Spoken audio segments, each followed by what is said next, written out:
Ya, teman-teman, selamat sore. Jadi sebagai advokat, pertama-tama harus jelas dulu nih ya, legal standing kita adalah surat kuasa. Ya, surat kuasa dari klien saya itu bernama Tuan M. Fahyumi bin Syarbini. Ya, yang saat ini lagi ditahan di Polda Kepri. Jadi hari ini teman-teman saya akan press release terkait dengan persoalan yang terjadi terhadap klien saya.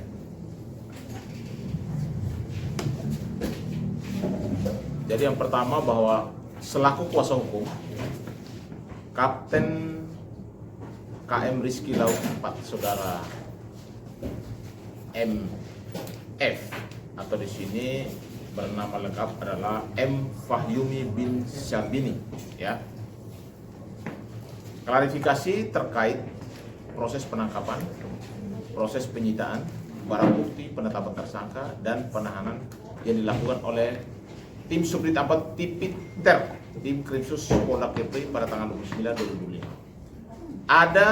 Saya temukan banyak kejanggalan prosedural yang berpotensi mencederai hak-hak klien saya yang bertentangan dengan hukum positif yang berlaku. Kronologi, ya, saya harus sampaikan kronologi yang sebenarnya. Pertama-tama, hari Kamis tanggal 29 2025 itu adalah hari libur nasional. 00.30 jam 12.30 atau 00.30 WIB tanggal 29, KM Rizky Laut 4 berangkat dari Tanjung Uncang menuju perairan Kabil. Jam 1 dini hari 01.00 setelah selesai kegiatan, kapal kembali menuju Tanjung Uncang. Di perairan Tanjung Uncang, kapal dalam kondisi berjalan normal, tanpa adanya pelanggaran, tanpa adanya ceceran minyak, tanpa adanya kerusakan, tanpa korban jiwa. Tapi tiba-tiba di jam itu, jam 1-an, didekati satu unit speedboat sipil bermesin 200 PK berisi 5 pria bersenjata laras panjang. Tanpa menunjukkan surat perintah penangkapan atau surat tugas, mereka memanjat kapal dan menodongkan senjata kepada kru dan kapten seraya berteriak agar tidak bergerak. Dan HP awak kapal disita tanpa berita acara penyitaan. Dan kemudian kemudi kapal udah pasti, ya. Di sini menurut kapten kapal yang saya sudah ketemu menyatakan bahwa diambil paksa. Dan jalurnya akhirnya karena waktu situasi air surut jam 3 pagi kapal akhirnya melalui jalur dangkal sehingga kandas di pasir, tidak terjadi kecelakaan, kerusakan, tumpahan minyak atau korban jiwa. Jam 11.30, ya, jam 11.30 di tanggal 30 KM Rizky Laut 4 tiba di dermaga Mako Polairut Polda Kepri. 12.00 WIB, 2 orang kru dan 1 kapten dibawa ke aula, ya, aula Mako Polairut. Jam 1 siang sampai dengan jam 1 dini hari, 2 kru diperiksa di Subdit 4 Tipiter Krimsus Polda Kepri lalu dipulangkan ke Simpang NTC Sikupang. Kapten tetap ditahan, ya. Surat penangkapan baru diserahkan ke istri setelah semua proses berjalan. Tanggal 30 Mei, tim Subdit 4 Tipiter Krimsus Polda Kepri menyedot BBM di kapal sebanyak 11.120 liter menggunakan 2 lori tangki. Berita acara penyitaan tanpa dihadiri kapten dan tanpa menitipkan barang bukti ke Ruk Basan hanya disaksikan oleh 3 kru. BBM tersebut kemudian diketahui dititipkan ke gudang PT Rizky Barokah Madani atas permintaan tim Subdit 4. Tanggal 31 Mei, SPDP baru dikirim ke kejaksaan. Ya. Hal ini belum terverifikasi. Catatan di sini bahwa kapal tidak sedang dalam melakukan tindak pidana apapun, serta itu tidak ada minyak tumpah, tidak kandas, dan tidak ada korban jiwa. Ya. Seluruh HP awak kapal waktu itu disita secara sepihak tanpa berita acara penyitaan. Ya. Kemudian kapal diambil alih paksa oleh tim tersebut, lalu kapal diarahkan sesuai instruksi mereka. Saat itu kapal diarahkan lewat jalur dangkal hingga menabrak pasir dan kandas di jam 3 pagi akibat air surut. Tidak ada kerusakan berat, korban jiwa, dan insiden tersebut. Dalam hal tersebut, ya, analisis hukum kami bahwa penangkapan tidak sah secara prosedural. Pasal 18 ayat 1 mewajibkan petugas memperlihatkan surat perintah penangkapan kepada tersangka. Penangkapan dilakukan kecuali tertangkap tangan. dalam kasus ini tidak ada surat perintah di lokasi, tidak dalam keadaan tertangkap tangan, karena kapal berjalan normal tanpa tumpahan minyak, korban dan pelanggaran hukum yang kasat mata. Jurisprudensi putusan Prapit nomor 32 Pit Prap garing 2013 PN Jakarta Selatan. Penangkapan tanpa surat perintah yang ditunjukkan di lokasi tanpa status tangkap tangan adalah tidak sah dan batal demi hukum. Penyitaan barang bukti HP BBM tanpa prosedural. Pasal 38 JO pasal 39 KUHP. Penyitaan wajib dengan surat perintah penyitaan, berita acara penyitaan yang ditandatangani petugas, tersangka dan 2 orang saksi. Fakta. HP waktu itu disita tanpa berita acara. BBM 11.120 liter disedot pada tanggal 30 Mei tanpa berita acara, tanpa kehadiran dari para kapten kapal dan tanpa penitipan resmi. Jurisprudensi putusan Prapit nomor 69 garing Pit garing Prap garing 2015 PN Jakarta Selatan. Penyitaan tanpa berita acara dan tanpa saksi adalah tidak sah. Barang bukti dinyatakan tidak sah menurut hukum. Ya. Penetapan tersangka dan penahanan di hari libur nasional.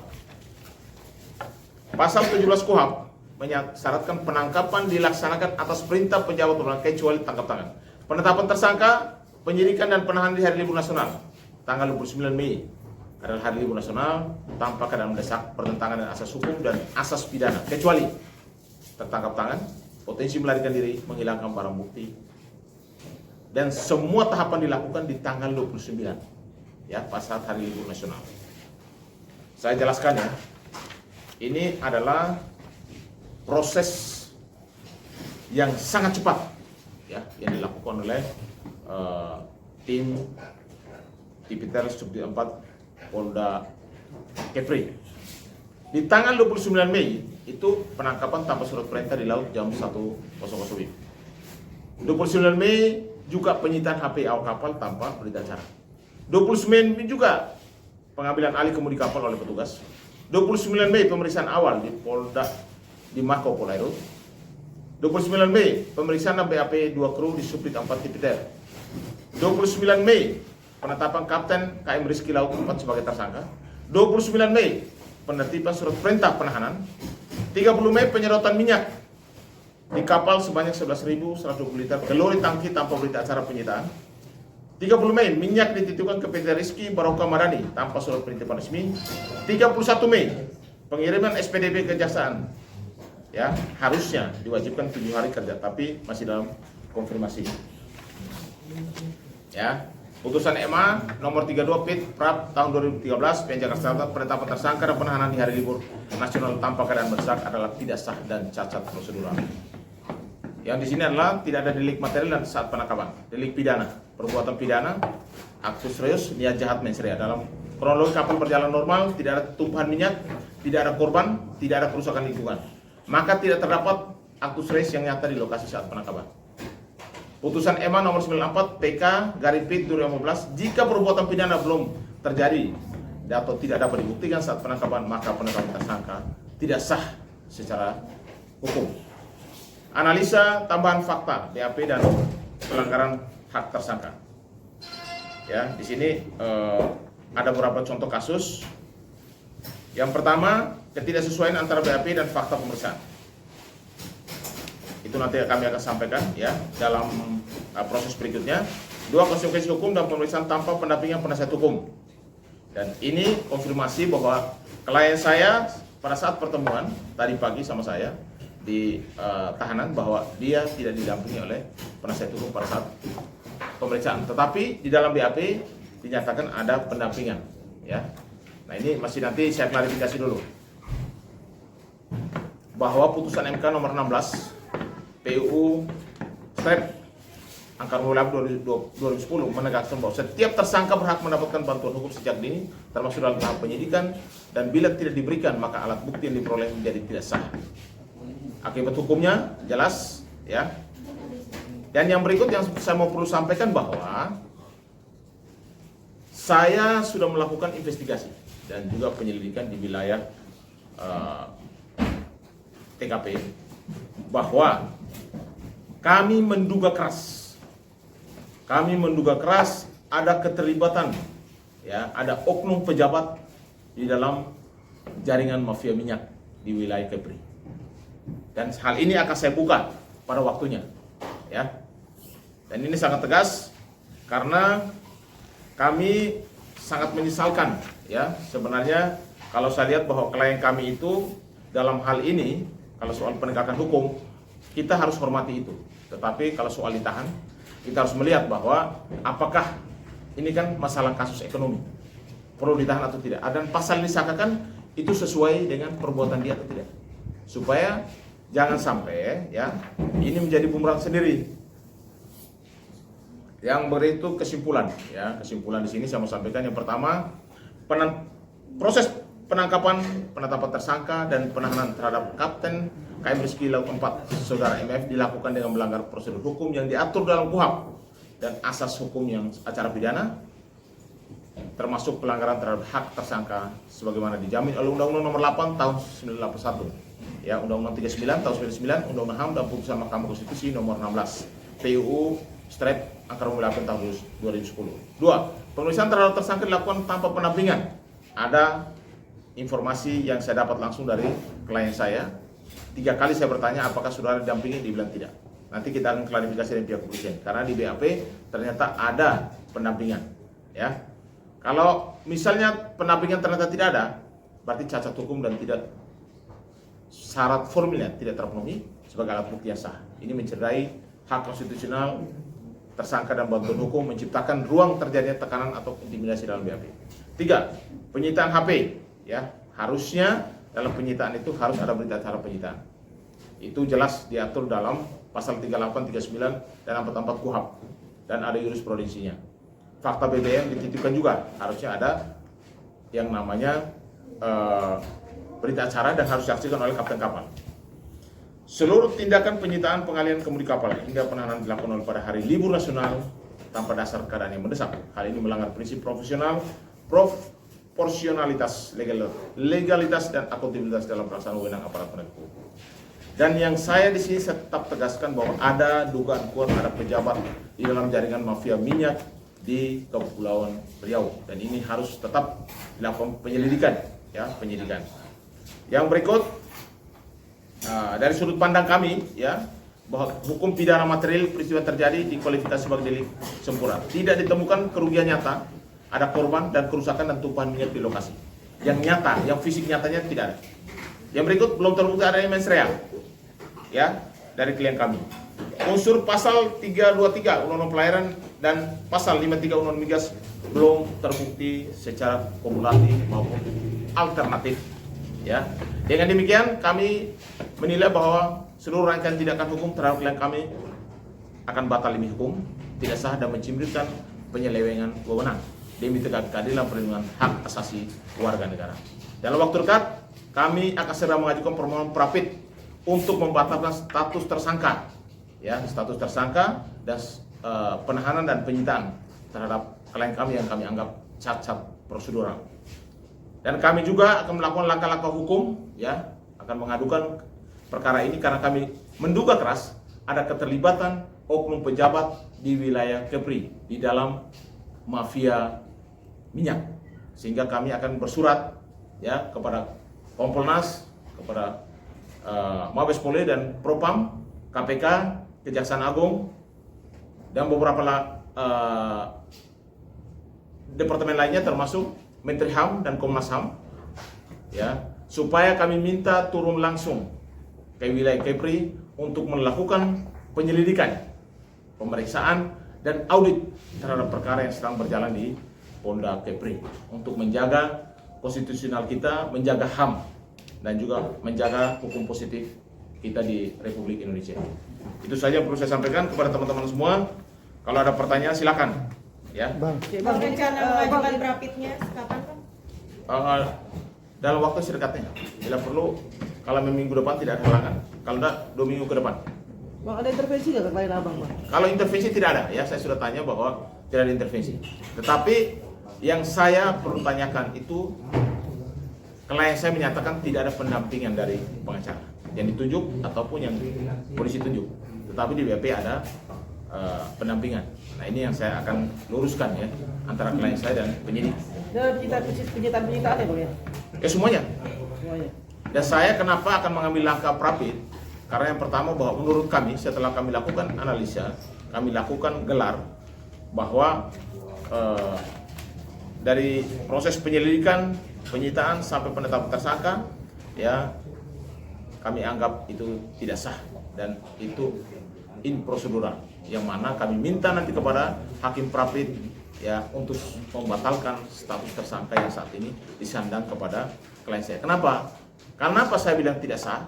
Polisi menyatakan sudah prosedural. Ya kita uji saja nanti di pra peradilan supaya semuanya fakta, semuanya sah karena yang menguji adalah pengadilan. Oke, tapi kondisi baik-baik aja bang, tidak ada tekanan. Kalau untuk klien saya kondisinya sehat. Tidak ada Ya. tekanan atau Tidak ada.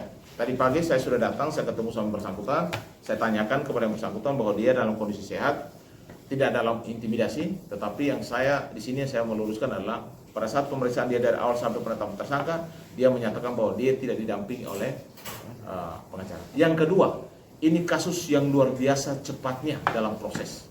Di saat hari libur, ya ditangkap seseorang dalam 1x24 jam sudah bisa ditetapkan tersangka dan besok hari kemudiannya sudah ada SPDP dalam keadaan hari libur nasional. Apakah urgensi? Ada mendesak apa? Sehingga harus apakah ini kasus narkoba, kasus korupsi, kasus terorisme? Ini kan kasus ekonomi yang harusnya dipanggil dulu. Dan itu kalau menurut kami kalau memang tertangkap tangan, harusnya kan tidak ada laporan polisi. Kalau ada laporan informasi, itu yang tertangkap tangan. Ya, berarti kan ada laporan. Dan apakah petugas darat boleh langsung menangkap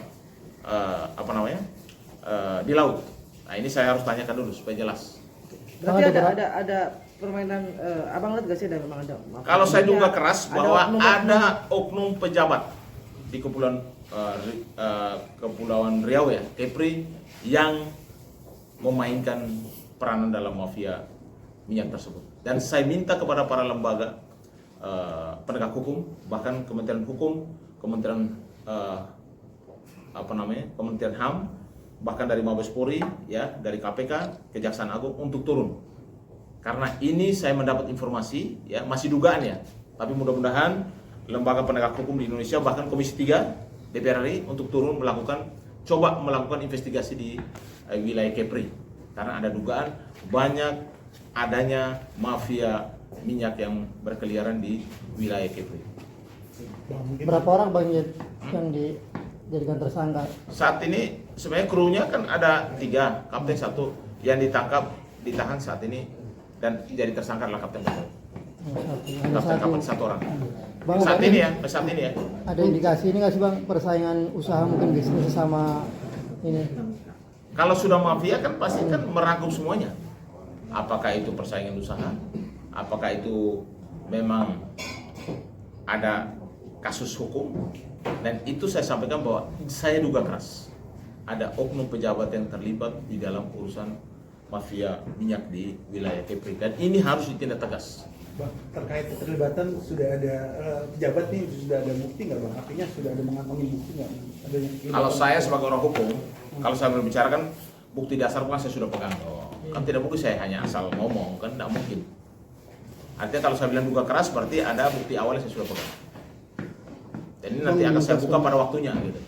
Dari surat perintah untuk penangkapannya sendiri itu sudah abang lihat jelas perintahnya? Surat perintah penangkapan lengkap semua di sini. Lengkap. Tapi yang anehnya dalam waktu 1x24 jam semuanya terjadi di hari libur, dan itu langsung penetapan, bahkan besoknya SPDP ke Kejaksaan, dan itu libur nasional. Bang, apa dasar hukumnya atau bukti kuat akhirnya klien abang ditetapkan tersangka terus Ya jelaskan di undang-undang yang ditetapkan jelas ada di sini kan. Makanya saya sampaikan bahwa undang-undang di pasal 323 ayat 1 junto pasal 219 ayat 1 undang-undang 17 tentang pelayaran, dan juga pasal 55 Undang-Undang nomor 22 2001 telah diubah menjadi pasal 40 angka 8 Undang-Undang nomor 6 tahun 2023. Nah, pasal 323 ini ancaman hukumnya 5 tahun ya, dan dendanya 600 juta rupiah.